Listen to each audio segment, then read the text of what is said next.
को powered by Vimal. Vimal बोलो जुबा केसरी. प्राध्यापक लक्ष्मण हाके यांच्या उपोषणाचा आजचा 6वा दिवस आहे. त्यांनी वैद्यकीय अधिकाऱ्यांचं पथक नेमकंच पोहोचलेलं होतं, मात्र त्यांनी उपचार घेण्यास नकार दिलेला आहे. कितवा दिवस आहे? प्रकृती कशी आहे? 6वा दिवस. सहावा दिवस. तुम्ही उपचार घेण्यास नकार दिला आता वैद्यकीय अधिकाऱ्यांना. हा 2 दिवस सरकारचं काहीतरी उत्तर येणं अपेक्षित आहे आणि त्यासाठी उपोषण तर आहे. उपचार घेऊन उपोषण कसं असेल, त्यामुळं आम्हाला उत्तर आलं की आम्ही आत्ता तुमच्या हस्ते सोडतो, काय अडचण नाही. काही शिष्टमंडळासोबत काही बोलणं वगैरे झालेलं आहे तुमचं? शिष्टमंडळ आलं होतं भेटायला. आम्ही त्यांना आमचं म्हणणं त्यांना सांगितलं आहे. त्यांच्या उत्तराची वाट बघतोय आम्ही. काल मंत्री धनंजय मुंडे, भाजप नेत्या पंकजा मुंडे या आल्या होत्या. त्यांच्याकडनं काही सरकार दरबारी काही मांडणी वगैरे करण्यात आले? पंकजाताईंनी शासनाला आम्ही शासनाच्या कानावर घालू असं सांगितलं आहे. धनुभाऊनी आज कॅबिनेटमध्ये आम्ही कॉल करतो असं सांगितलं आहे. वाट बघतोय आम्ही त्यांच्या उत्तरांची. अपेक्षित उत्तर येईल अशी अपेक्षा आहे तुम्हाला? अपेक्षित उत्तर म्हणजे आमचं म्हणणं तुम्ही मान्य करा असं मी म्हणणार नाही, कारण मी आयोगावर काम केलं आहे. मला थोडंफार संविधान, कायदे, कानून कळतात. आमचं म्हणणं एकच आहे की महाराष्ट्र शासनानं ओबीसी आरक्षणाला कसा धक्का लागत नाही. कारण मायबाप सरकार म्हणतं आहे की आम्ही ओबीसी आरक्षणाला धक्का लावणार नाही, आणि आमचे जरांगे साहेब म्हणतात की आम्ही 80% मराठा समाज ओबीसीत घुसवला आहे, आता 20% सगळ्या सोयऱ्याच्या अध्यादेशाद्वारे घुसवणार आहोत. म्हणजे त्यांच्याही प्रश्नाचं उत्तर आम्हाला हवं आहे की खरंच घुसवलेत का, आणि सरकारच्याही प्रश्नात उत्तर हवं आहे की ओबीसी आरक्षणाला कसा धक्का लागत नाही. हे 2च प्रश्न आहेत आपले. मंत्रिमंडळात बरेच नेते आहेत, छगन भुजबळ आहेत, धनंजय मुंडे आहेत, अशा अनेक आहेत. त्यांनी काही बाजू मांडण्याचा प्रयत्न आज करतील अशी अपेक्षा आहे?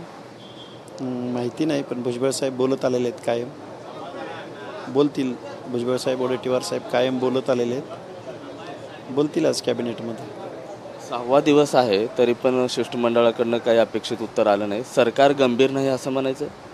असं वाटतंय मला, कारण सरकार म्हणजे मी कम्पेअर नाही करत, पण शासनाचा प्रतिनिधी किंवा इथला लोकलचा लोकप्रतिनिधी किंवा असं अपेक्षित आहे ना. तुम्ही एखाद्या आंदोलनाला रेड कार्पेट घालता आणि ओबीसी, मागासवर्गीय, शोषित, वंचित, जे पॉलिटिकली उपद्रव मूल्य दाखवू शकत नाहीत, जे अनऑर्गनायझड आहेत, ज्यांना संविधानिक अधिकार आहेत, घटनात्मक कायदेशीर अधिकार आहेत, ही लोक भटके आहेत, ही लोक बाराबलुते आहेत, ही लोक व्यावसायिक आहेत, आणि ही लोक छोटे छोटे गट करून राहतात. मग ह्या लोकांचा पॉलिटिकल इन्फ्लुएन्स नाही, म्हणून ह्या लोकांना बेदखल करण्याचं काम या महाराष्ट्र शासनाकडून चालू आहे. हा पुरोगामी अथवा फुले शाहू आंबेडकरांचा महाराष्ट्र नाही आहे. हे प्रश्न आहेत, आणि ह्यांच्या मनामध्ये विश्वास निर्माण करायचं. म्हणजे जरांगे पाटलांचं आंदोलन सुरू असताना सरकार गंभीर होतं आणि तुमचं आंदोलन असताना सरकार गंभीर नाही असा आरोप आहे ना. तुम्हीच कव्हर करताय ना या सगळ्या न्यूज. तानाजी सावंत नावाचे मंत्री म्हणतात की मराठा म्हणून इथं आलो आहे. ते राजीनामा देऊन तिथे गेले नाहीत ना. ते लोकप्रतिनिधी आहेत, मंत्रिमंडळामधले सदस्य आहेत, आणि ते म्हणतात की मी मराठा म्हणून इथं आलो आहे. बाकीचे लोक या महाराष्ट्राचे, देशाचे नागरिक नाहीत. बाकीच्या लोकांच्या हक्क अधिकाराविषयी तुम्हाला देणं घेणं नाही, किंवा बाकीच्या लोकांचा मतदानाचा अधिकार काढून घेतला की काय. म्हणजे सामाजिक न्यायाच्या बाजूने उभं राहा. मी लक्ष्मण हाके खूप मोठा आहे किंवा मी काहीतरी असं नाही आहे ना. सामाजिक न्यायाच्या बाजूने उभं राहा. फुले शाहू आंबेडकर सामाजिक न्याय म्हणतोय मी. बलुतेदार, आलोतेदार, मागासवर्ग आहे. अरे ज्याचा महाराष्ट्राच्या विधानसभेत एक भटक्याचा आमदार जाऊ शकत नाही 78 वर्षात, धनगराचा एक खासदार देशाच्या संसदेत जाऊ शकत नाही. फ्री अँड फेअर इलेक्शन, काय पुरोगामी महाराष्ट्र आहे, सर्व लोकांना प्रतिनिधित्व देणारा महाराष्ट्र आहे. आमच्या घटनेच्या प्रियांबलमध्ये असं म्हटलं जातं की सामाजिक न्यायासह समता. कुठला सामाजिक न्याय? हाके साहेब, या सगळ्या तुमच्या उपोषणाला कुठंतरी तुम्ही विलंब केला आहे असं वाटत नाही? विलंब म्हणण्यापेक्षा या महाराष्ट्रामधला नॅरेटिव्ह असा होता की जरांगे साहेबांच्या आंदोलनाला मिळणारी प्रसिद्धी आणि पुढाऱ्यांचं आणि सर्व पक्षाच्या प्रमुखांचं निवडणुका जिंकण्याचं व्याकरण, ह्या गोष्टी डोळ्यासमोर ठेवून ते त्या आंदोलनामध्ये गेले. पण सुप्रीम कोर्टाच्या जजमेंटकडे सगळ्यांनी दुर्लक्ष केलं. आजपर्यंतच्या आयोगांच्या सामाजिक मागासले पण नाकारण्याकडे दुर्लक्ष केलं. औरंगाबाद खंडपीठाच्या निर्णयाकडे दुर्लक्ष केलं. मग मराठा समाज मागासले पण सिद्ध करू शकत नाही, कारण मराठा कम्युनिटी ही शासक वर्ग आहे महाराष्ट्रातला.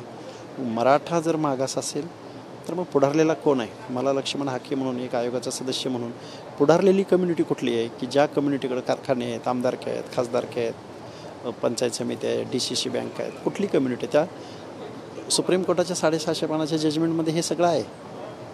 हे कुठं आहे? आता हाके साहेब, आता सरकारला काय तुमचा अल्टिमेटम राहील? काय इशारा तुम्ही देताय? सरकारला माझं म्हणणं आहे की OBCच्या आरक्षणाला धक्का कसा पोचत नाही.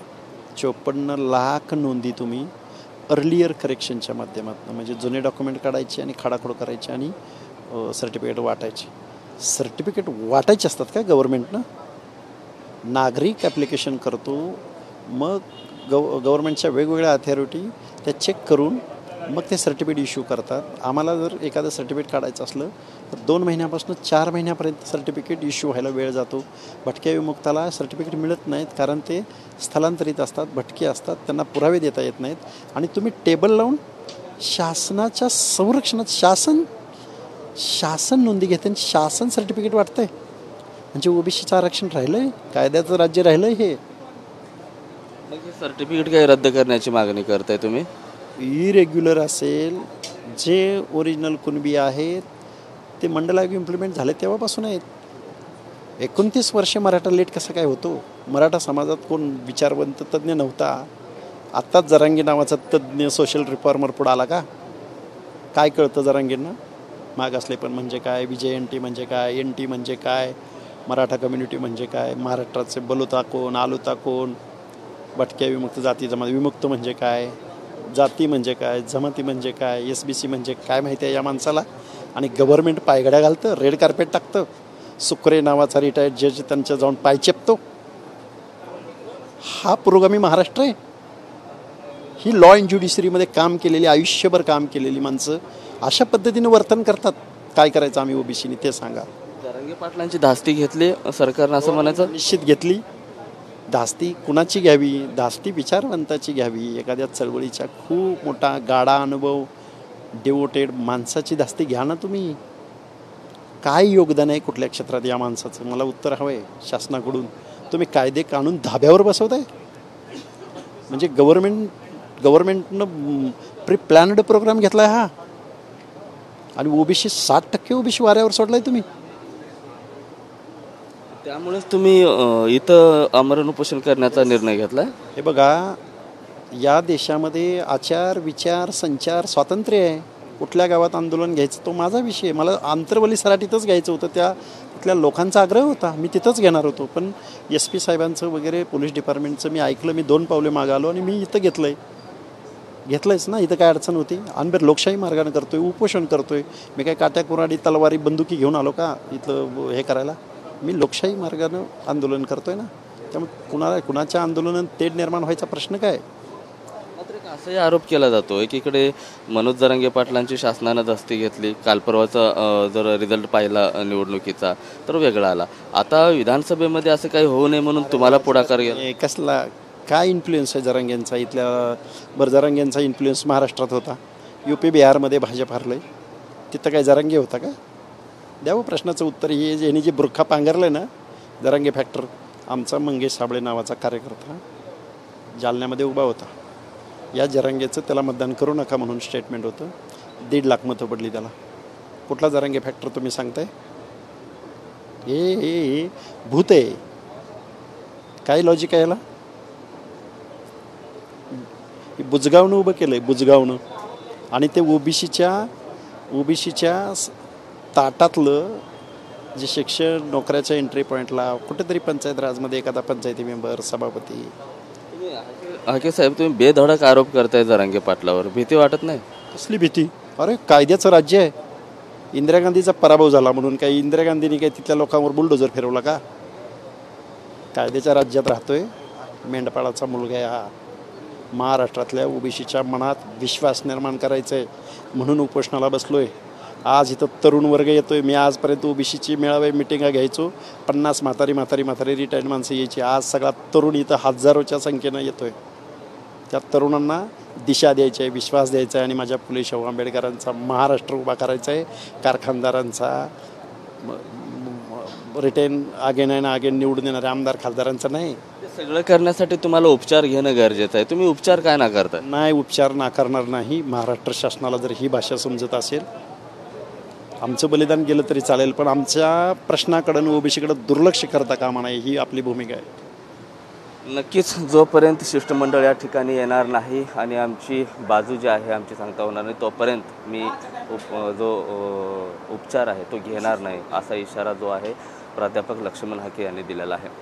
कॅमेरा पर्सन आप्पासाहेब मोहरकरसह मी महेंद्रकुमार मुधोळकर, TV9 मराठी, वडीगोद्री, जालना. को पावर्ड बाय विमल. विमल बोलो जुबा केसरी.